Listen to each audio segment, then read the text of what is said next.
తెల్లని పాలధారలల్ల పల్లె తెల్లారుతుంటదిరా గుళ్ళోని గంటలు కాడెట్ల మెడలోన జంటగా మోగుతూ ఉంటాయిరా నాగలి భుజాన పెట్టుకుంటే దోస్తులు చెయ్యేసినట్టేరా కొట్టు గోదా పక్కన ఉంటే కొండంత బలగం ఉన్నట్టురా చల్లగాలి మోసుకొచ్చెరా సేను శిలకల ముచ్చట్లు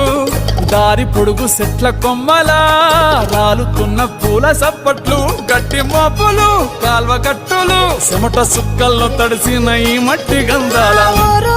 పల్లెటూరు దీని తీరే అమ్మ తీరు రంగులోన దాసి పెట్టి